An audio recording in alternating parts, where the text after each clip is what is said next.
Bonjour à tous. C'est une question toute simple que je me suis posée il y a quelques années, mais je ne savais pas vraiment y répondre. Pourquoi les Gaulois sont-ils passés au latin? Et oui, à ma connaissance, j'avais lu des travaux d'historiens, personne n'était mis en prison parce qu'il parlait gaulois. Alors pourquoi nos ancêtres, avec 48 guillemets, ont-ils changé de langue? Et la réponse, elle est simple, c'est que les Romains ont mis en place un système très intelligent, finalement. Ils ont dit aux Gaulois, écoutez, vous pouvez devenir citoyen romain, il n'y a aucun problème. Mais il y a une condition, il faut parler latin. Et donc, ils ont fait du latin, de la maîtrise du latin, la condition de la promotion sociale. Et bien, petit à petit, les Gaulois ont compris le système et ils sont passés au latin pour pouvoir progresser socialement. Ce phénomène qu'on appelle de substitution linguistique, quand un peuple passe d'une langue à l'autre, est très très fréquent dans l'histoire. Il s'est observé à travers toutes les époques et sur tous les continents, quasiment, mais il faut avoir conscience d'une chose. Ce changement de langue se fait toujours sous contrainte.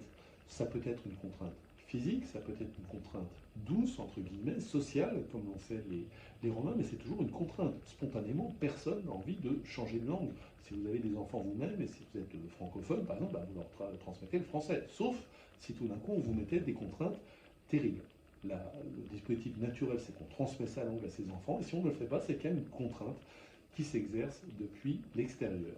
C'est exactement évidemment ce qu'il s'est passé en France. Je rappelle que la France est un pays profondément multilingue. On estime que sous la Révolution, par exemple, ça n'est pas si loin à l'échelle linguistique. 20 à 25% des Français parlaient vraiment français, les autres parlaient breton, occitan, corse, etc.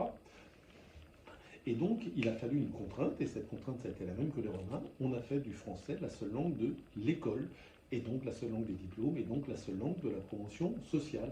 On pouvait continuer à parler une langue régionale, mais on restait paysan.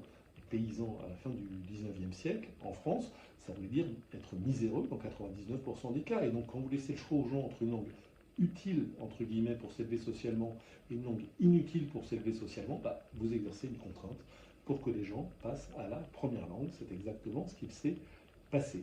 Quelles sont les conséquences de ces substitutions linguistiques? On les mésestime à mon avis parce qu'elles ont deux conséquences très négatives l'une et l'autre. La première, elle est évidente, c'est une perte culturelle. J'explique souvent qu'une langue, ce n'est pas juste un moyen de communiquer, c'est une façon particulière de voir le monde, d'exprimer un rapport à la nature, à la famille, à l'environnement, etc. Donc c'est perdre une langue, c'est perdre une création culturelle de l'humanité, c'est comme perdre une cathédrale ou un château. La seconde, qui est moins connue et qui est pourtant très documentée, c'est que ça a des conséquences vraiment catastrophiques sur la santé publique. Les peuples qui perdent leur langue et leur culture, on voit chez eux, on observe chez eux des taux effrayants d'alcoolisme, de dépression, de suicide. C'est le cas par exemple des aborigènes d'Australie, des Amérindiens d'Amérique du Nord, on a ça en Guyane française, chez nous. Donc ne serait-ce que pour des raisons de santé publique, il faut veiller à ce genre de choses. Le Congrès mondial de la santé s'est penché sur la question il y a quelques années. Il a délivré une ordonnance toute simple: défendez, conservez, valorisez les cultures et les langues des peuples. C'est ainsi qu'on améliorera la santé publique. On peut apprendre une deuxième langue. Je dis souvent que le français, langue commune, ne pose pas de problème, mais conservons toutes les langues autochtones, ce qu'on appelle chez nous des langues régionales. Je vous remercie, je vous renvoie à la lettre d'information de l'Express sur le bout des langues, la version écrite où vous trouverez beaucoup plus de renseignements sur ce sujet.